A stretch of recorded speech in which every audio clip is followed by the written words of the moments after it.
All of these are just individual static meshes. So now let's jump back into our original project and see how we could activate nanites. So to activate nanite on a static mesh, it is very simple. All we need to do is open up a static mesh. So I'm going to select it right now and press Ctrl and E as a shortcut to open up this static mesh.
And then you'll see right under material slots we'll have nanite settings, and we will switch it from not enabled to enabled. Just like that, and we're going to press apply changes. And now we have a nanite mesh. It is literally that easy, and we can tell that it's a nanite mesh by coming up to lit, going down to buffer visualization, nanite visualization, and clicking on triangle.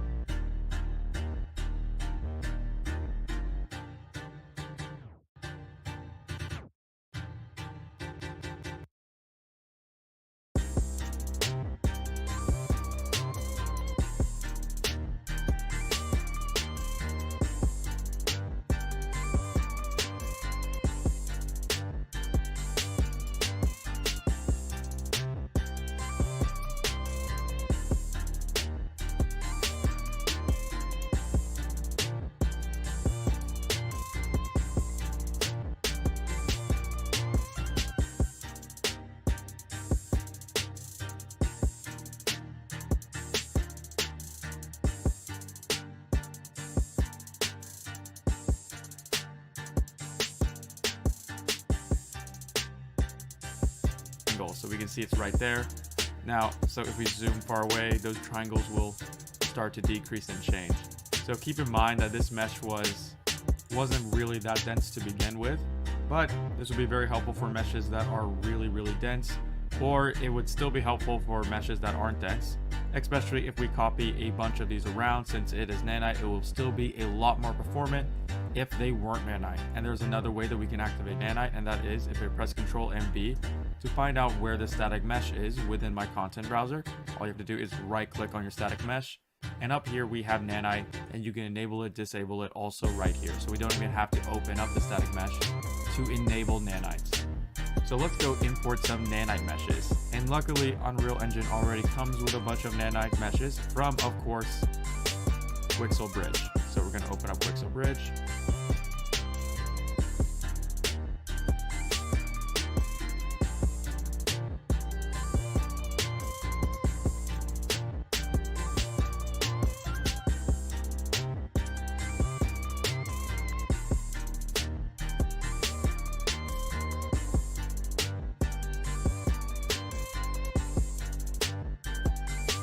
And if we scroll down, we will notice that, let me find a nice rock formation, like this one right here.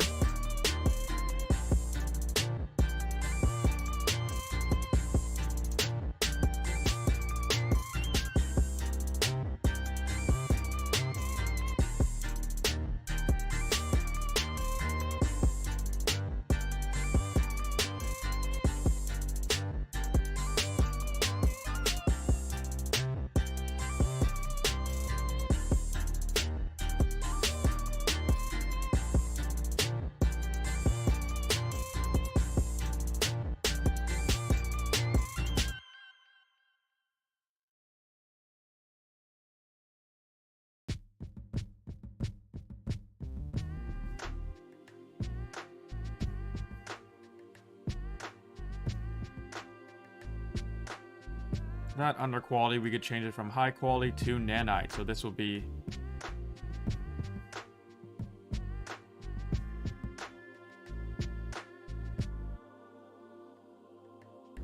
the most amount of quality possible, and then we can simply press download. Now that we have that downloaded, and keep in mind that might take a while since this is a very high poly mesh, I'm going to click on add. And now if I press Control and space, we see under 3D app.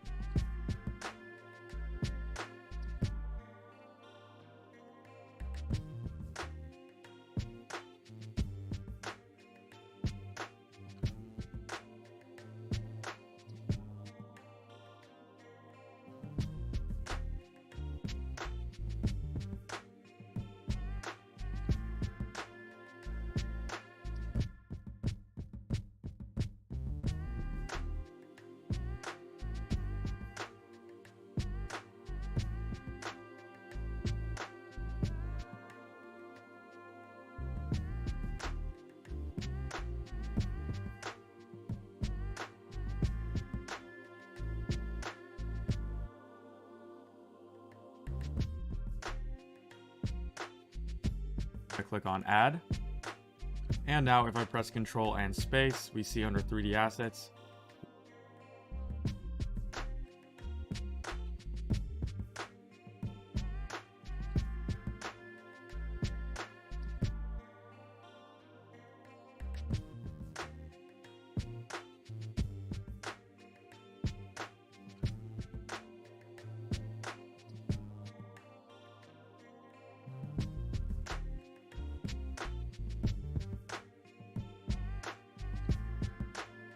We have this massive Nordic coastal cliff, and if I drag it into my scene, it might take a little while. And it looks like we're inside it, so I'll just zoom out.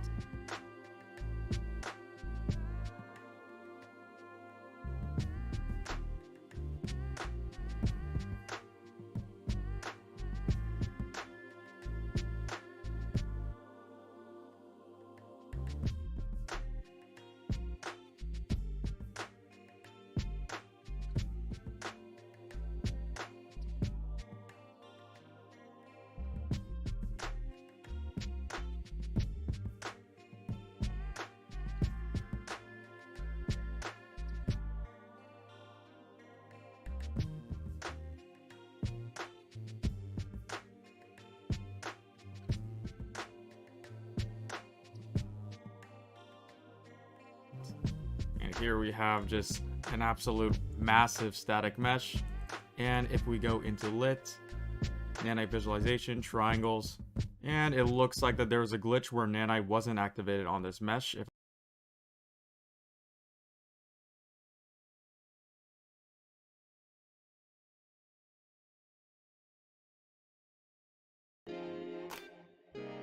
I go into Alt 2, we can see that nanite hasn't been activated. If nanite is activated, then we won't see this mesh.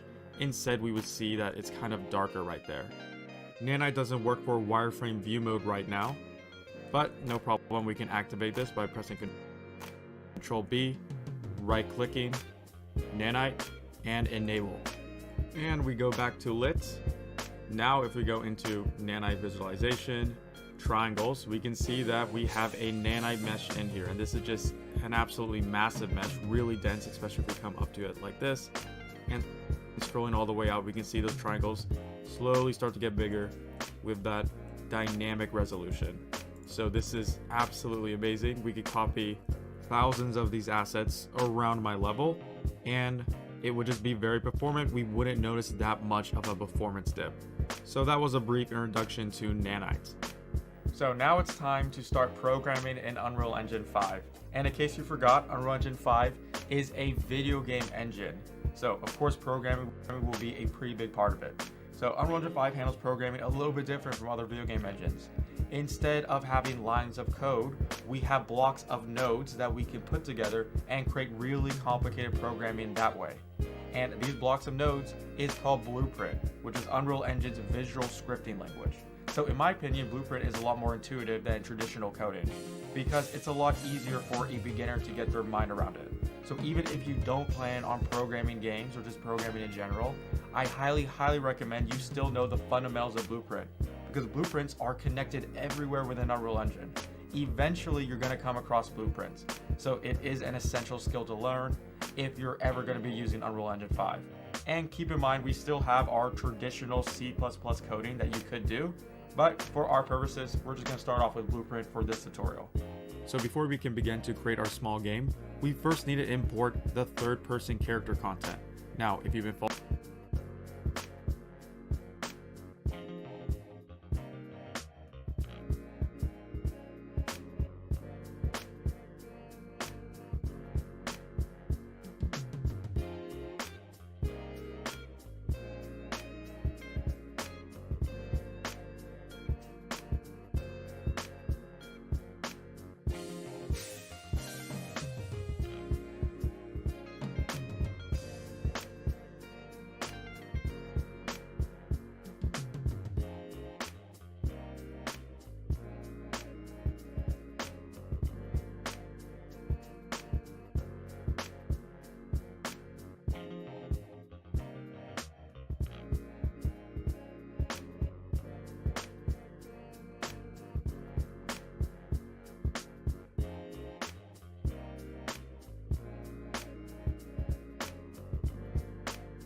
following along in this tutorial, we've already imported the third-person character content right here. If we press Control and space, you can tell we did, because all the way down here we have a folder called third-person blueprint, and within here we get the third-person character, which is the character we're going to be using, and the game mode. If you haven't imported this content in, you can come into add feature or content pack, and then select third-person character and click on add to project. So once you have this character in, if we press play, we'll notice nothing happened. We're actually playing in game right now. You can exit this by pressing escape to exit out. So you can play a game by pressing play, and then you can stop playing the game by simply pressing escape. So we need to tell Unreal Engine that we want to use this third-person character, specifically this blueprint right here, as our starting point for our game. So to do so, we need to click on World Settings. So again, world settings are the settings of my entire world. If you don't see the world settings window, you need to come up to Windows and select world settings right there. And actually, I'm gonna right click here and restore all my tabs. That's how I will always see them in my game. Now within world settings, within the drop down, we want to select this game mode right here, because this game mode will tell Unreal Engine that I want to use the third person character. And in case you can't see, if I go to settings, thumbnail size, large, the third person character is just that character right there, and we'll be able to move around within it. So I can drag my game mode right here just like this and let go. So now if I press play,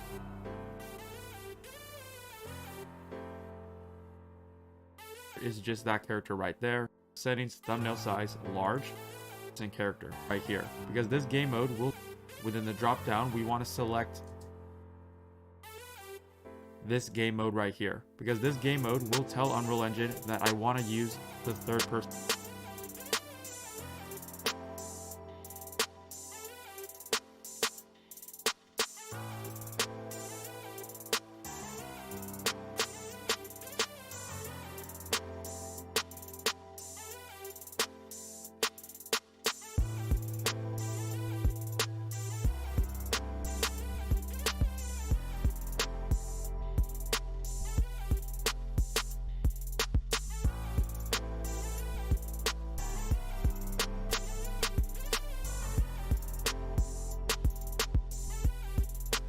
person character. And in case you can't see, if I go to settings, thumbnail size, large, the third person character is just that character right there, and we'll be able to move around within it. So I can drag my game mode right here.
Just like this, and let go.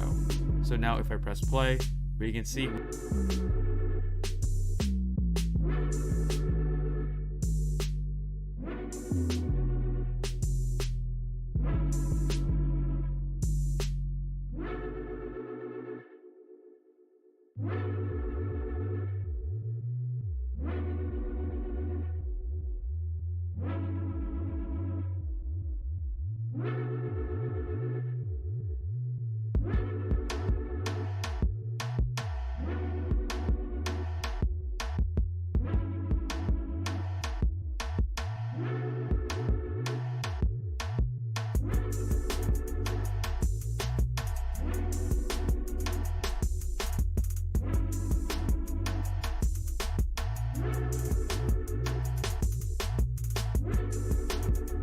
we get a third person character. If I use WASD keys, I can move around, and the space bar to jump.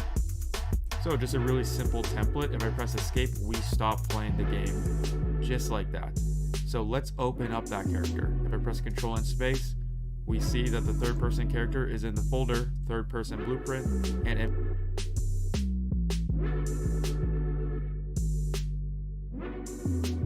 blueprints. So double clicking on this will show us the blueprints. So I'm gonna go dock this up here just like this. And then I'm gonna select the viewport right here. And we can see all the components.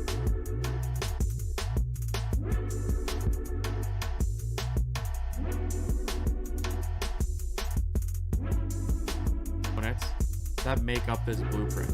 So the control of this blueprint is exactly the same as it is within our level. We can move around, holding down the right mouse button, and if we press F, we can focus to an object, and holding down Alt and the left mouse button, we can rotate around it and use the right mouse button to zoom in and out just like this. So the exact same controls, and we'll notice in the top left hand corner right here, we have a components tab. These are all the different objects that make up my current blueprint. You could think of this as pretty much the world outliner, but for our small little blueprint. Right below that, we have all the different variables and events that make up my blueprints. And don't worry, we'll go over what those are in just a bit. And to the right, all the way right here, we have the details panel. It works just like the details panel in my world. I can select something, and then I'll get some properties that I can change within the details panel. So you notice I just selected my skeletal mesh, my character in the middle right here, and we can even change the skeletal mesh. So let's say if you don't want to use the default mannequin, you can click on this drop down and then select SK.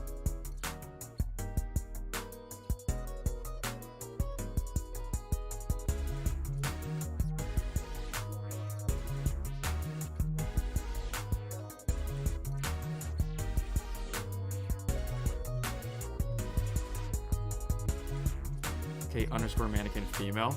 And now if we press play, we can play also We don't have to press play when we're in the level editor. We can press play right here. And now our character is falling down into the abyss, and that's because we don't have a player start location. So let's come up to create, and then we're going to come down to player start.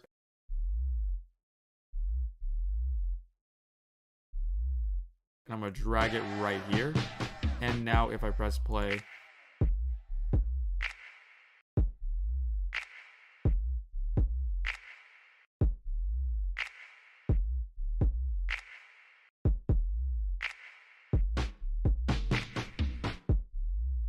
player start, and I'm going to drag it right here up to create abyss, and that's because we don't have a player start location. So let's come up to create, and then we're going to come down to player start, and I'm going to drag it right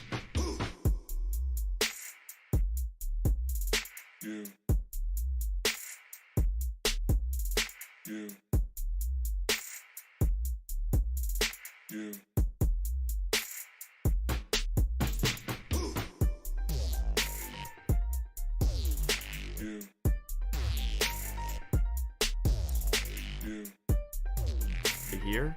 And now if I press play, we will spawn at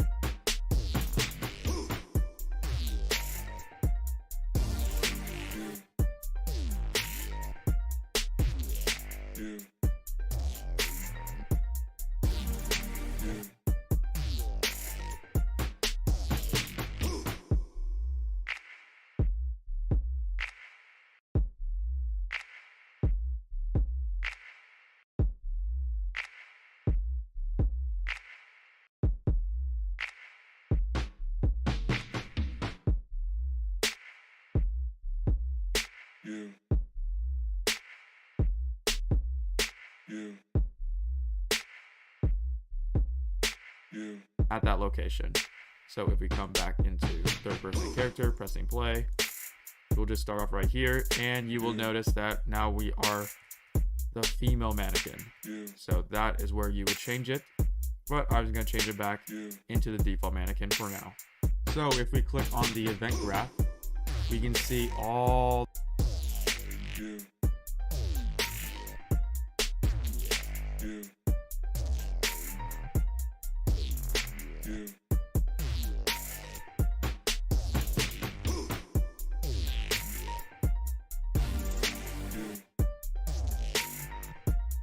the different blueprints. If we click on the event graph, we can see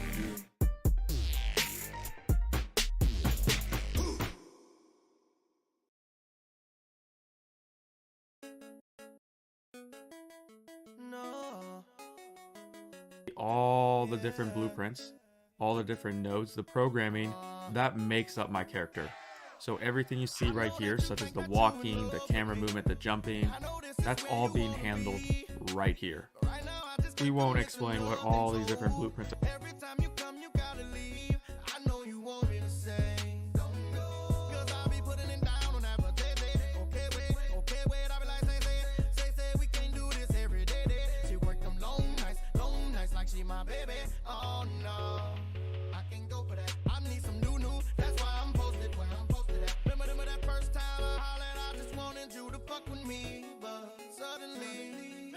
She gone crazy.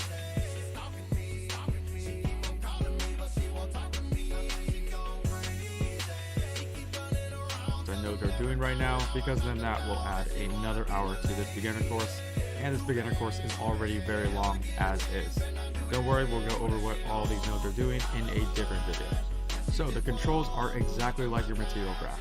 You hold on the right mouse button, you can pan around, and you can use the scroll wheel to zoom in and out, just like this. Also, this is pretty important. Let's say you ever accidentally close your event graph. Now do not worry, you can get back that event graph by coming to the left here and selecting event graph right there and double clicking. So that's how you would open it up again. So all these red nodes right here, these are event nodes. These nodes will basically fire out whenever something is happening. For example, right here is jump, and right now jump is linked to our spacebar. Whenever I think she going crazy. She's stalking me. She keep on calling me, but she won't talk to me. She gone crazy. She keep running around telling everybody how I knocked her down.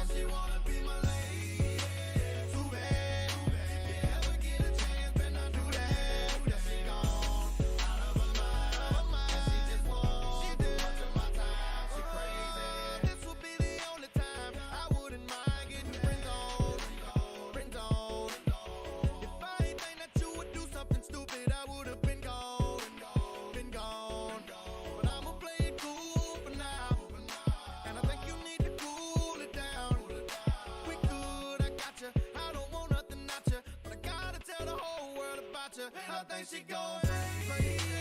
Stalking me, she keep on calling me, but she won't talk to me. I think she going crazy. She keep running around, telling everybody how I knock her down. She wanna be my lady, too bad. If you ever get a chance, then I do that. She gone out of my mind, and she just wants too much of my time. She crazy, crazy.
Whenever we press jump, then this node right here will fire out.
and then any nodes in sequence will be activated.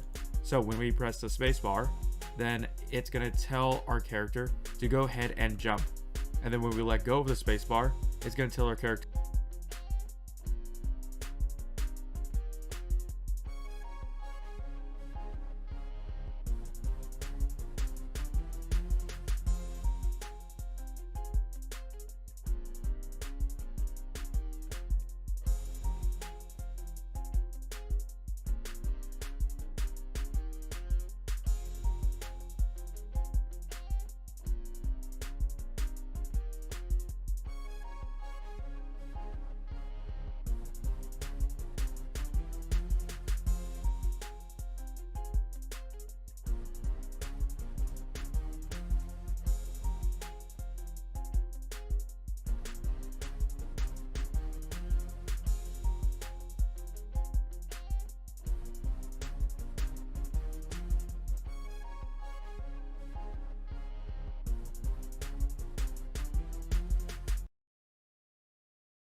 to stop jumping. So right here, this logic is literally just, so this will run whenever we press the spacebar, we jump, then our character will jump. And real quickly, I'm gonna press Shift and F1 at the same time, and this will bring back my mouse cursor. Now up here, I'm gonna select my third person character, and then we're gonna go ahead and open up this window once again, and I'll drag it right here, that's so we can see what's happening. And now we can actually see the nodes that are firing and what's being activated. So if I press the spacebar, boom, we can see that our spacebar is jumping, so it's jumping, then let go, and it stops jumping. So that's a good visual representation of the actual programming that is happening right now. So let's create our own event. If we come down here, I can right click, and right clicking will give me a list of all the different nodes that I can use right now. So I want a specific one, and that is keyboard and then F. So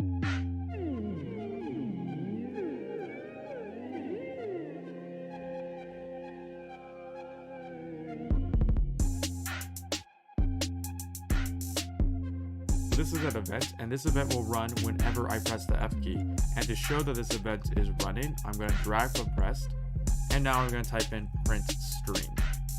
And we're just going to leave it at hello for now. You can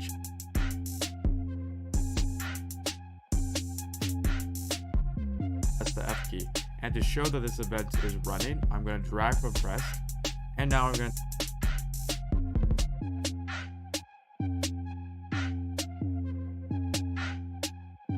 type in print stream. And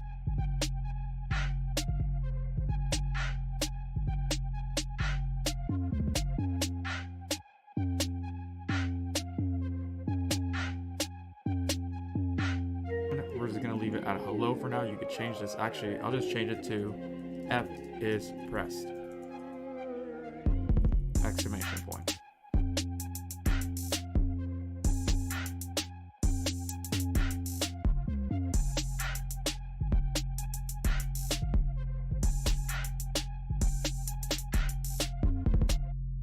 So now when I press play, and whenever I press F, we can see that on the top left hand corner, F is pressed.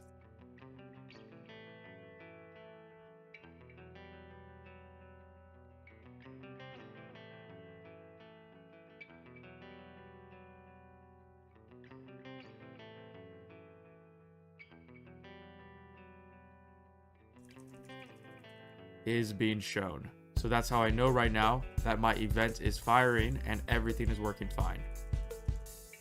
Just like that. So now all the nodes that are connected within the sequence will be ran whenever I press F on my keyboard. So now let's actually give our mannequin some logic when we press F. So I'm going to delete this print stream right now since we know F is working, and I'll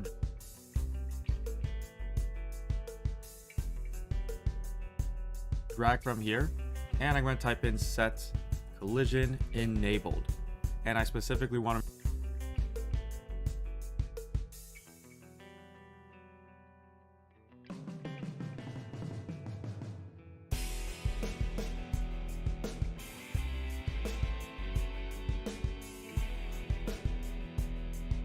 make sure I select mesh. So in case you don't know what this mesh is, it's getting a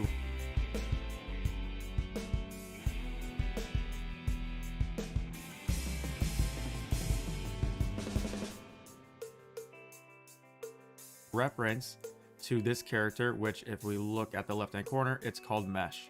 So another way to do this is I could have dragged out mesh from my components tab right there and let go like that, and then it's the same thing. So I'll just delete right there and like that. When we press F, we're going to tell the mesh, so our character right there, to set collisions enabled to, let's go, query and physics.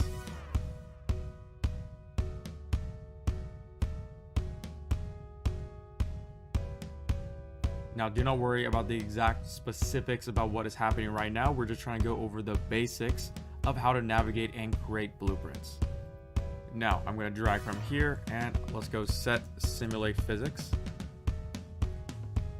Mesh, just like that.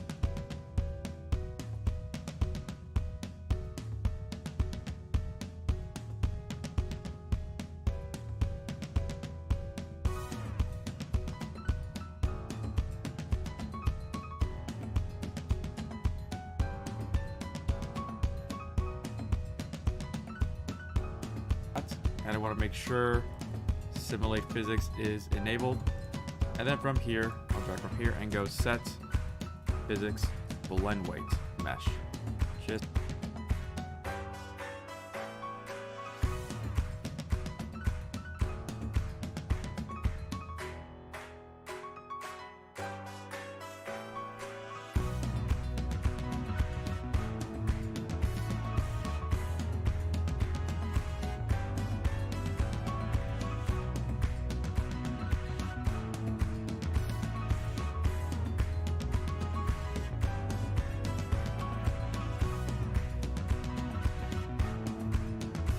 Just like this, and then we're going to make the blend weight to 1.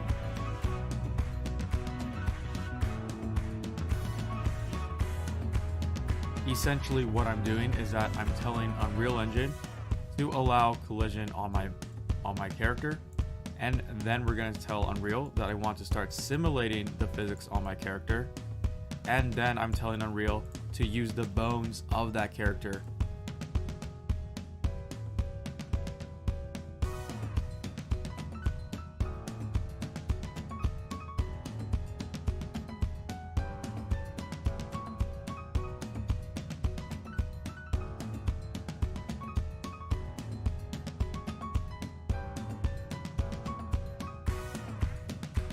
When I'm simulating my physics. So maybe you can guess right now, but these 3 nodes are going to create a ragdoll effect onto my character, just like from GTA or any other video game. So if I press play, and now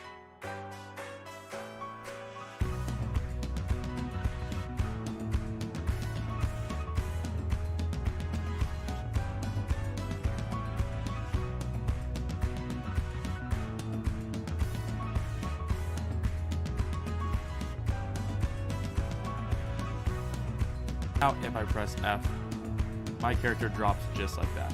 So you can have fun with this. For example, I could jump around and then I could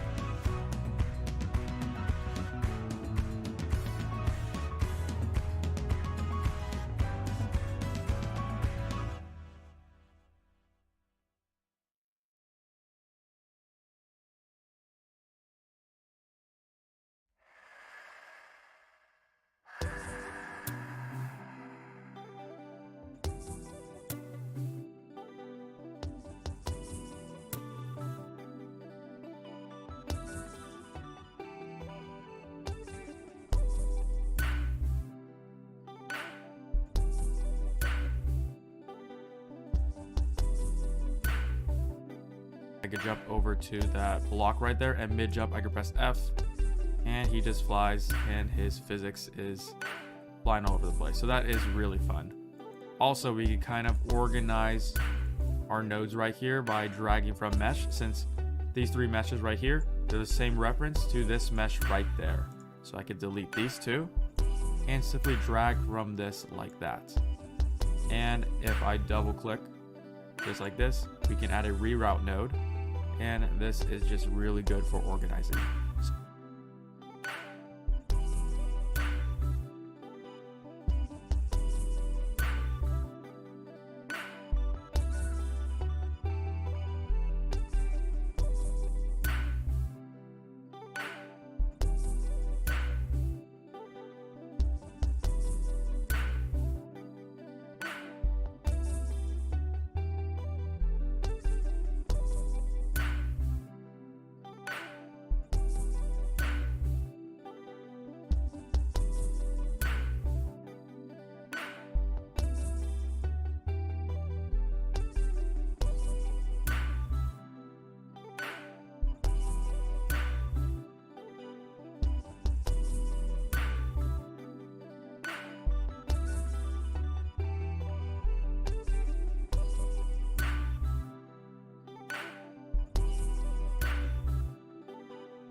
So again, you got a reroute node, and if I double click just like this, we can add a reroute node, and this is just really good for organizing.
So again, you could hover over any wire, and then you could double click to add a reroute node just to better organize your graphs.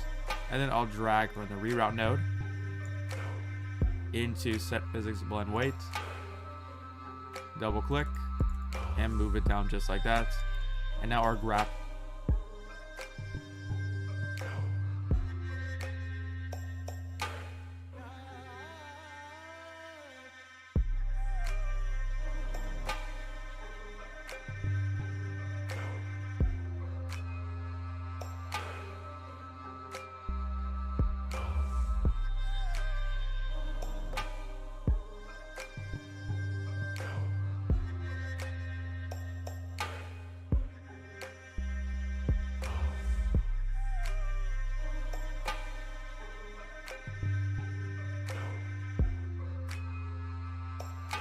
is looking even nicer.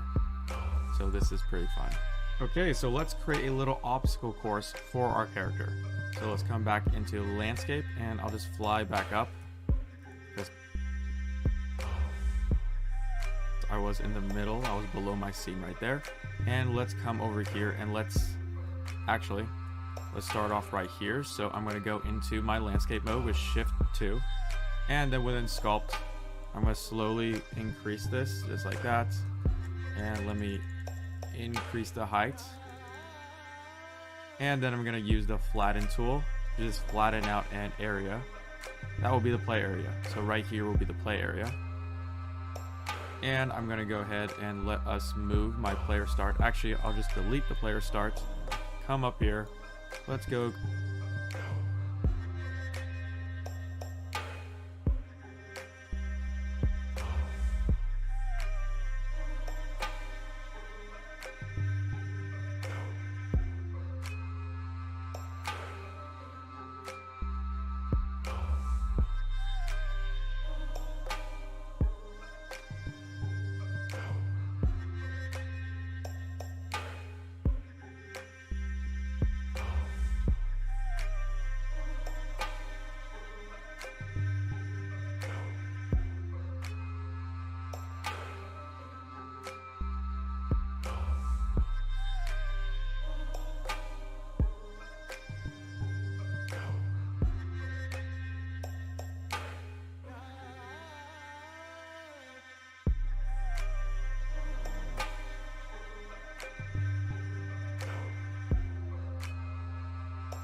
create player start and drag it in just like that. So now when we press play, we spawn right here. I want it where the player has to walk all the way over there and he has to avoid different obstacles until at the very end he will get a reward and the game will be over. So this will be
the quickest and worst game ever designed in history, but it will get the point across of what blueprints is.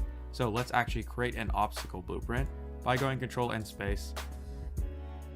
And I'll just create it in third person BP blueprints, and I'll right click, go blueprint class, and we're gonna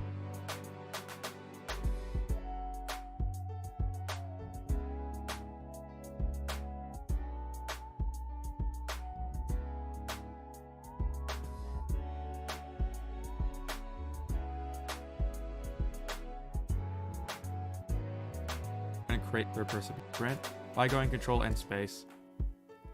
And I'll just create it in third person BP blueprints, and I'll right click, go blueprint class, and we're going to create an actor. If you read right here, an actor is an object that can be placed or spawned in the world, which is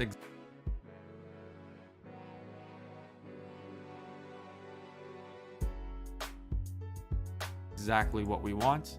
And then I'm going to call this BP underscore obstacle.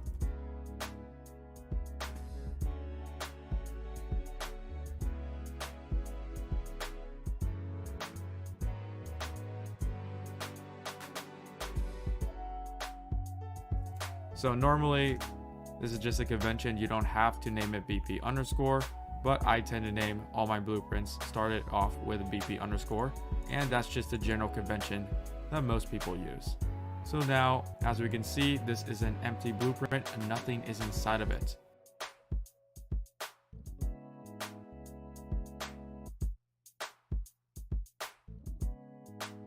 So I want this obstacle to specifically be, if I come up to add right here, a cylinder. So we will add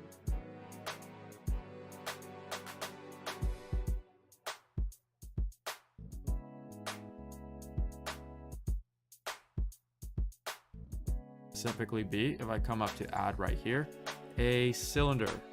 So we will add in a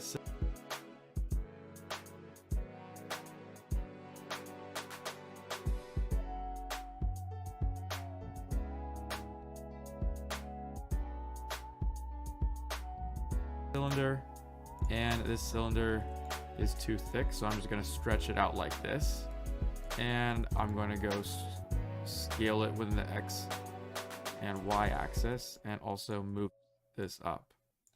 Just like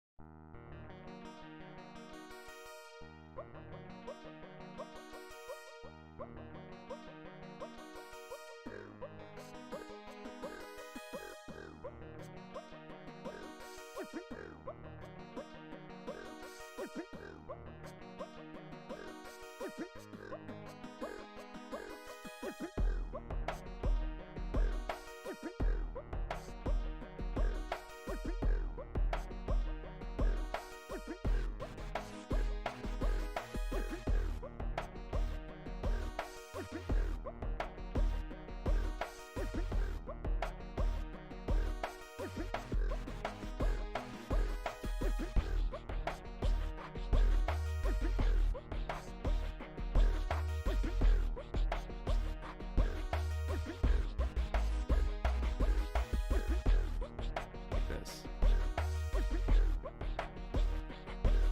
Within the X and Y axis, and also scale it within the X and Y axis, and also move this up.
Just like this.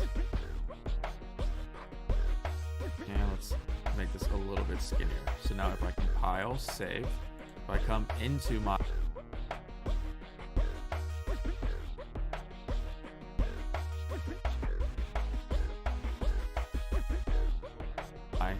world, I'll press Control and Space, and I'll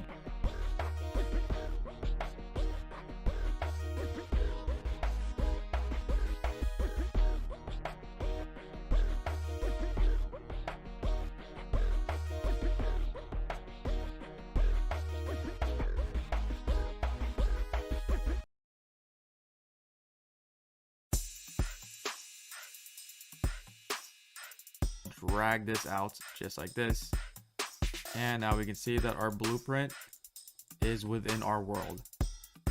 Also keep in mind that whenever we do make a change, you should press compile in order to actually see that change, but whenever you press play, all the blueprints will be compiled automatically.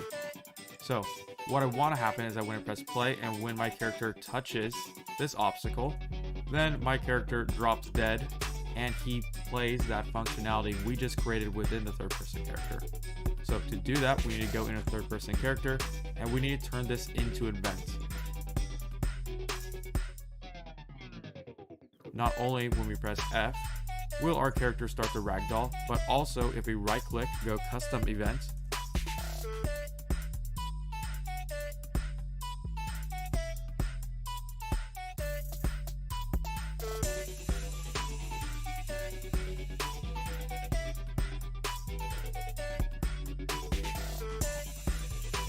and then we're going to call this death. So if I plug it into this, now we can call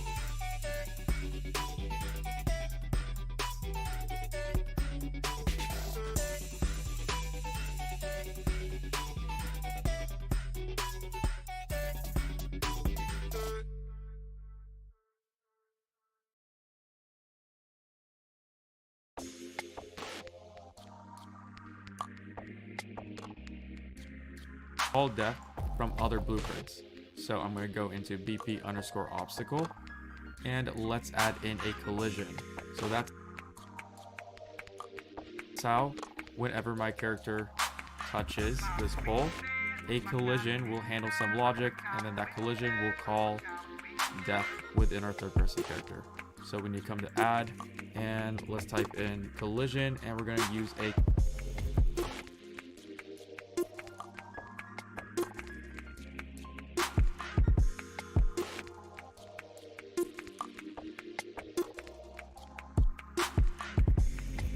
capsule collision. So I want this collision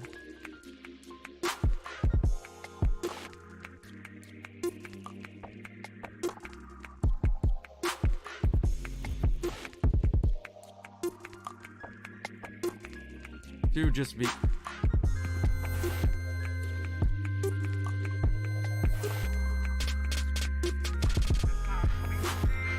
a little bit bigger than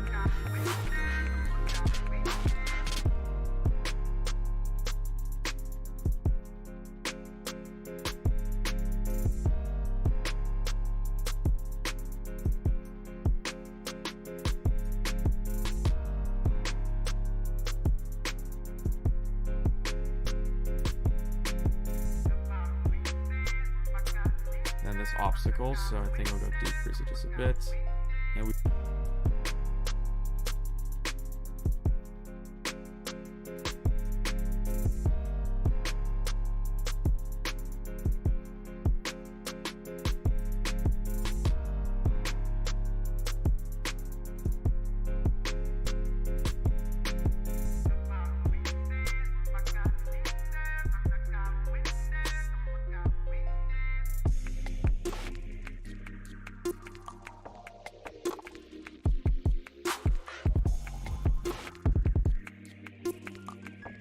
can increase the radius of this collision right here, but I think I'm going to keep it at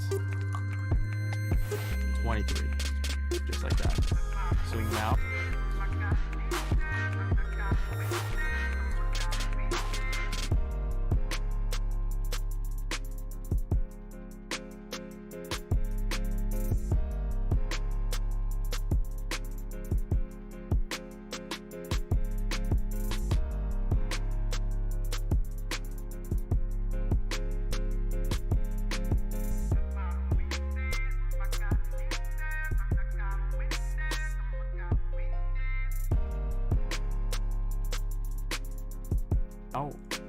with this collision selected, if I scroll all the way down here, we see that we can create some events.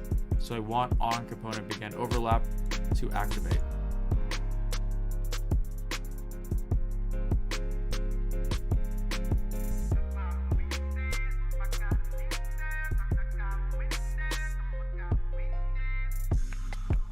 So now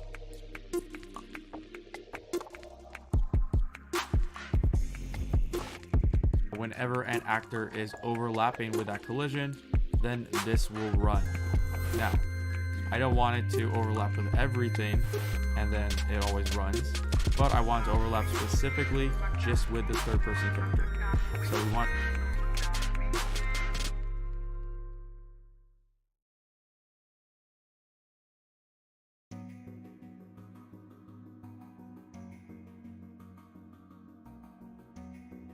to check if we are overlapping with a third person character by dragging from other actor and then typing in cast to third person character.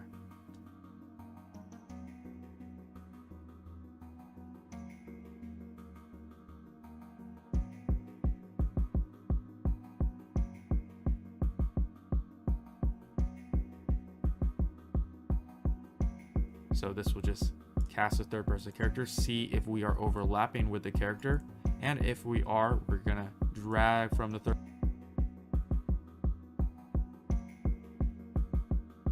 person character, and we're gonna call the event we just made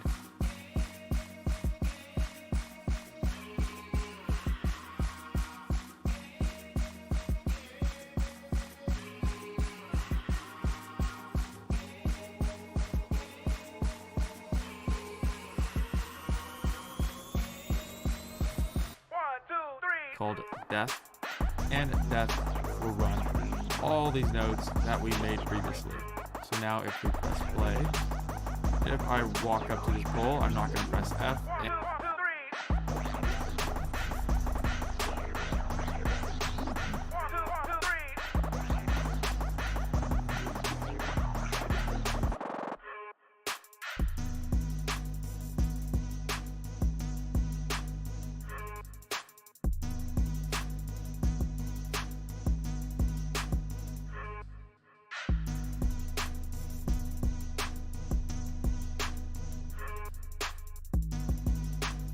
And boom, automatically he ragdolls. So that is exactly what we want. So let's go back into BP_obstacle and to just recap what is happening whenever something is overlapping this collision.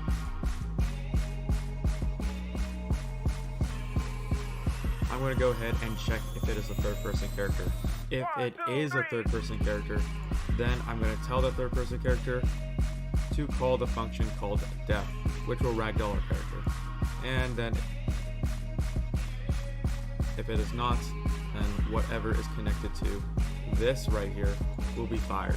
But I'm just going to leave that blank. Right now, our obstacle isn't really that fun. It's just standing there, it's not really doing anything. So let's give this obstacle a spin. Now we can do so with the right click event tick.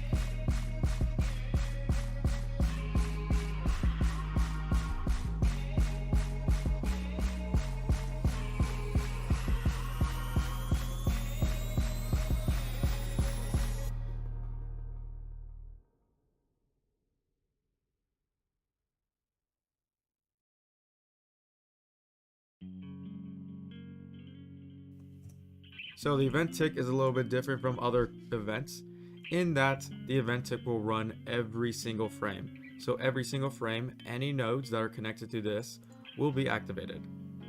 And from here, we're going to drag and let's make this add actor local rotation.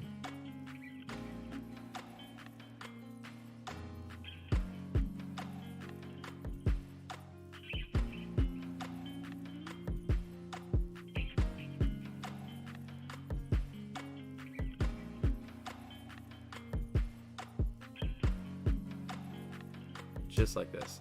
So every single frame, I want to increase the rotation of this obstacle just a little bit, and I specifically want to increase the rotation, let's say right here, let's make this 5 degrees. So now if you press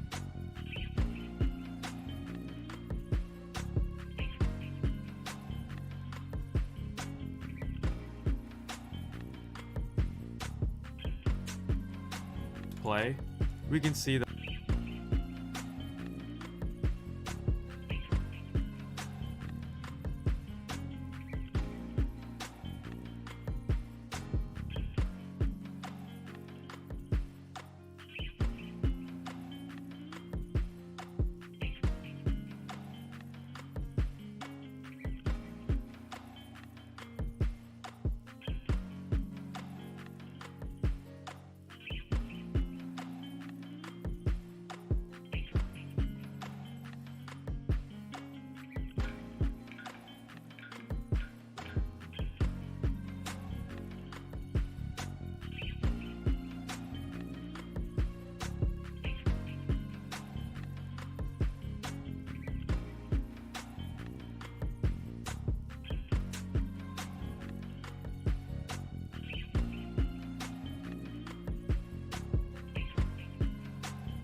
that our obstacle is rotating 5 degrees in the x-axis every single frame.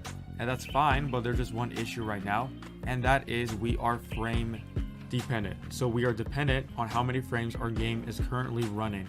So let's say if someone is running this game on a system that's only 30 frames per second and not 120 frames like how it is right now. Well, if I press the backtick key, that is right above the tab key. So if you press backtick, you'll get the console commands. And then we can type in t.max FPS.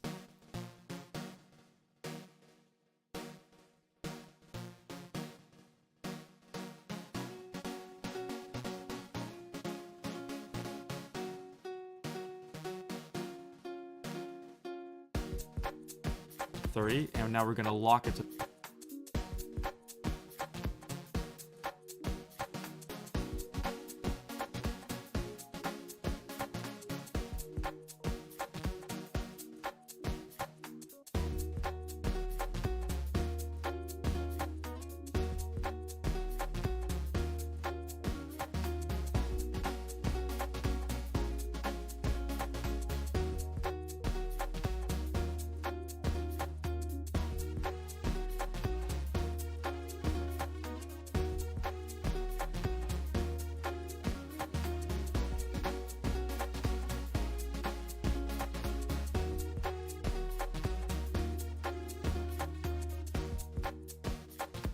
to 30 frames, and we will see that now our obstacle is a lot slower and a lot easier. So we want this to be frame independent, where our obstacle will spin the same amount no matter the different frames. So I'm going to go press the backtick key again, and let's go t.max FPS 0 to bring back my default frames, and then I'll press escape.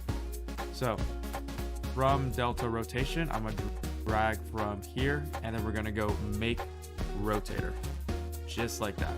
So now we can set 5 right here, but that's not what we're going to do since we need it times 5.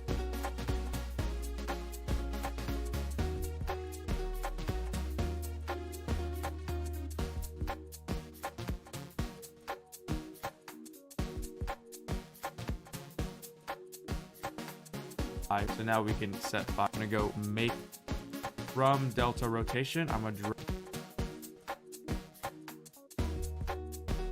drag from here, and then we're going to 0 to bring back my default frames, and then I'll press escape. So from delta rotation, I'm going to drag from here, and then we're going to go make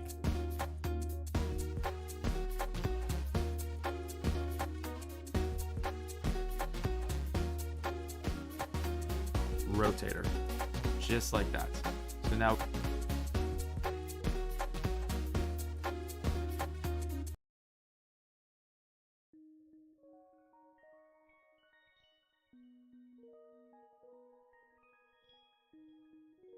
we can set 5 right here, but that's not what we're going to do since we need it times 5 by delta seconds. So if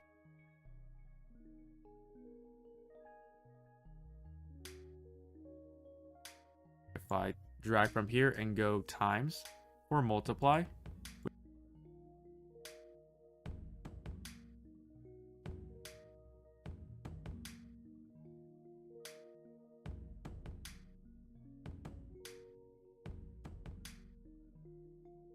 we can multiply this by amounts. So let's multiply this by 5.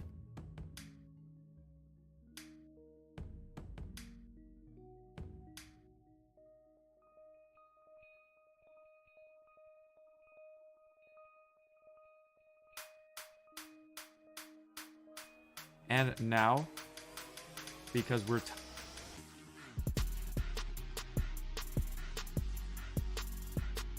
timesing 5 by delta seconds, essentially what delta seconds will do is that it will cancel out the differences per frame, and now all this logic is frame independent, which is exactly what we want. If we press play, this is going pretty slow right now.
now, so let's increase this to 100.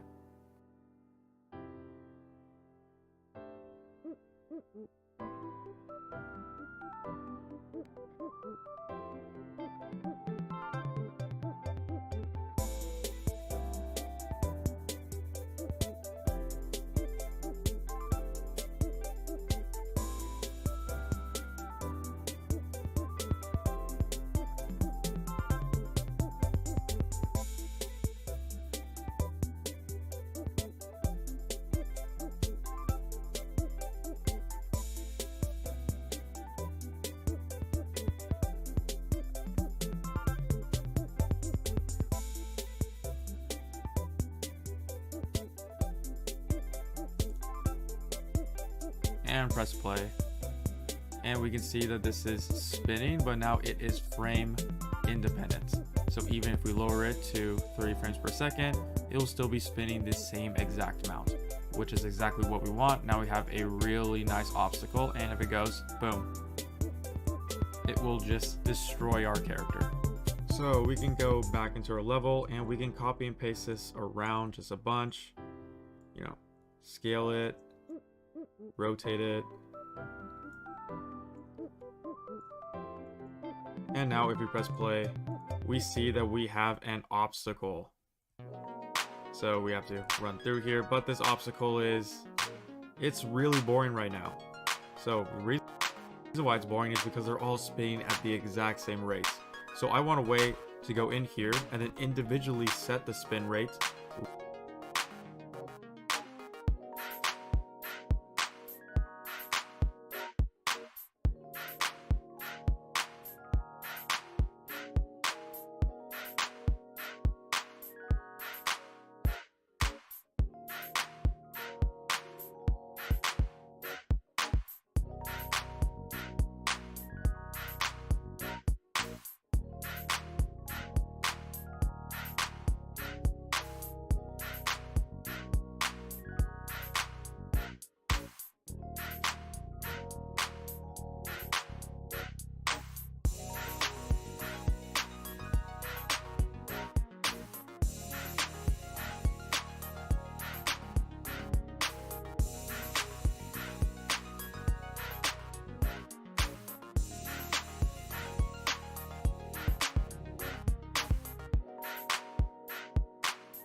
It's 3 rings, and you know it's deeper than rap.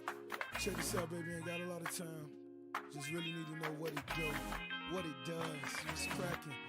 T-Pain went in there to get the hotel room keys. It's all 5-star, baby.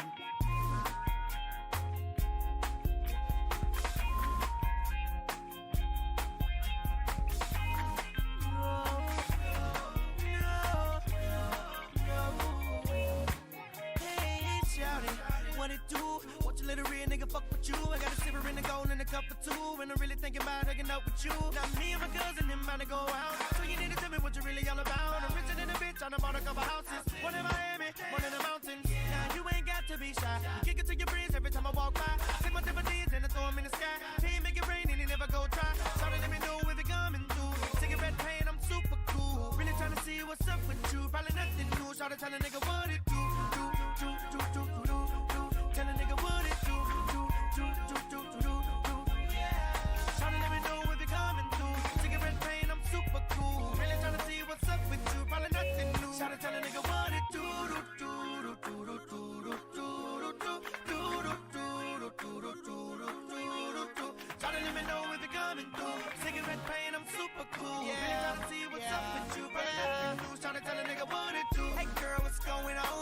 said the pain that made the coldest song. Everybody acting like they on a broken phone. Like, can you hear me now? But I'm going with shouting. We can kick it all night. Have a good time, maybe feeling alright. Acting like it's shy, but you really that type. That be acting like that till I do what you like. Yeah, you can be living that life. Coming out the mansion sharp in the night. Have you ever heard of love at first sight? Shout you were 10, I'd have lived it you twice. Shout let me know if you're coming through. Cigarette pain, I'm super cool. Really trying to see what's up with you. Probably nothing new. Shout tell a nigga what it do.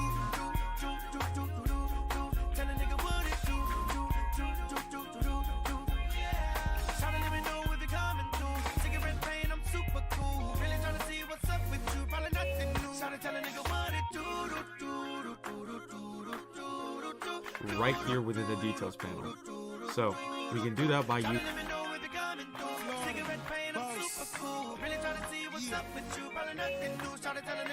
Stacks on deck, what you wanna know next? Better wanna talk about me if I want the best. Okay, that's clear. Shawty look yeah. I pull you by your hair, make you say, oh yeah. You know, but let me see that girl. Ricky bout to beat it, girl. I'm sticking, I'm rolling. You really got me feeding, girl. What he do? Fuck you, man, I wanna fuck with you. No question, she smiling at me. 9 months later, like eyes to Pappy. I'm a nigga with 30 cars. Pull up to the party with 30 bras. Shit, Jackson, it's time for me to ace that. Young nappy other nigga in the Maybach. Tell a nigga what it do. Shout let me know if you're coming through. Cigarette pain, I'm super cool. Really trying to see what's up with you. Probably nothing new. Shout tell a nigga what it do.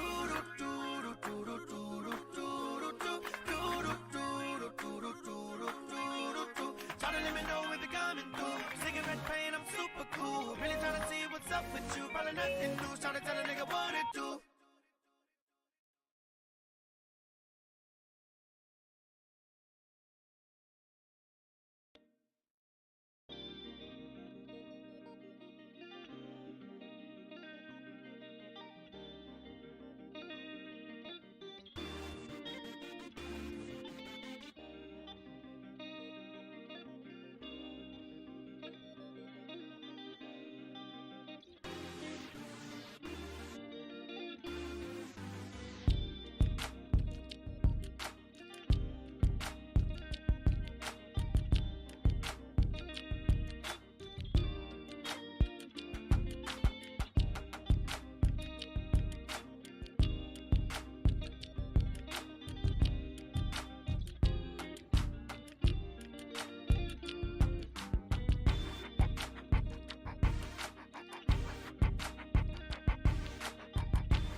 using variables.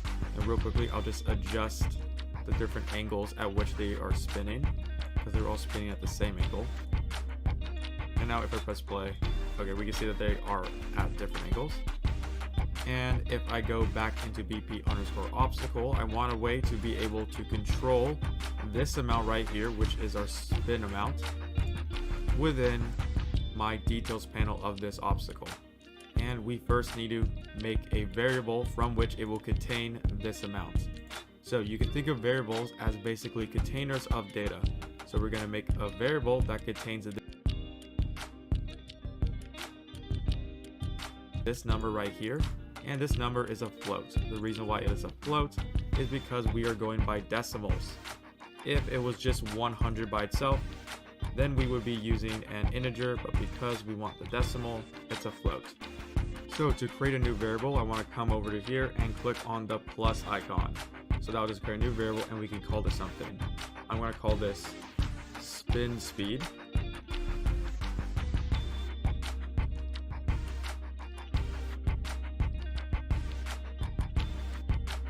Just like that.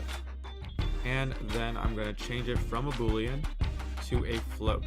And I can do that right here. I can click on the boolean icon, and then I can select float, just like that.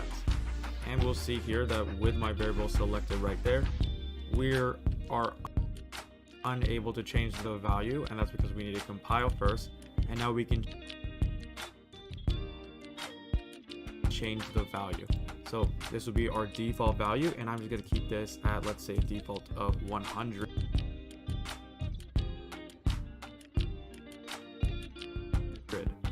Now we have to hook it up right here, so I can drag from spin speed, let go, and then I want to get spin speed.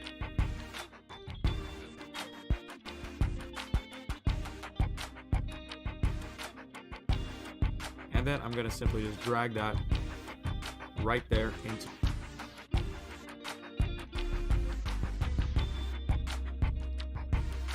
my multiplication. So now if I compile and save, if I press play, we will see that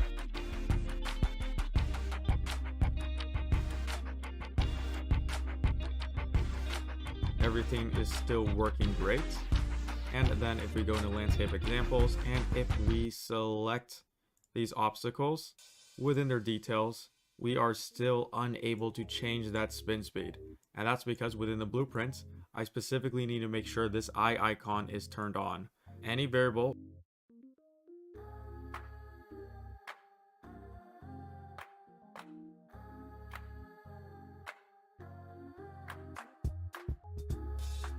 with that eye icon turned on means we can edit that variable within the details panel. So now if I come back into landscape example and make sure you compile and save, we can see that we have spin speed right there set at the default of 100. So let's say we can make this one really slow.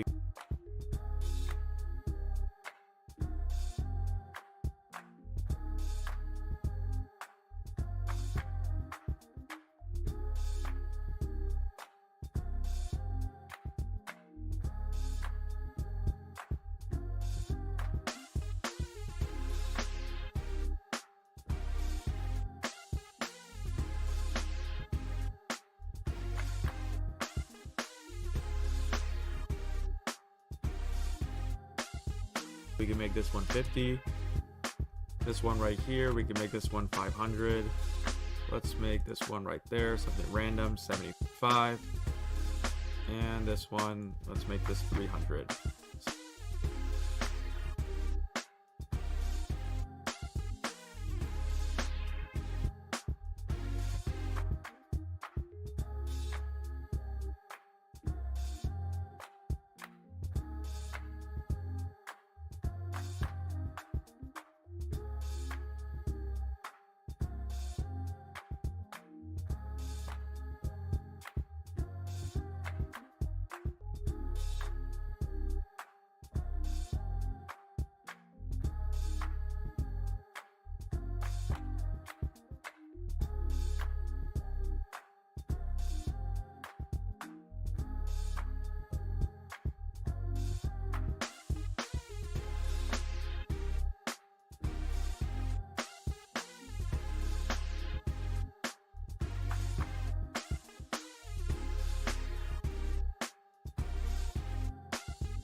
So now if I press play, we can see that I'm able to control the amount all of these obstacles are spinning independently of each other.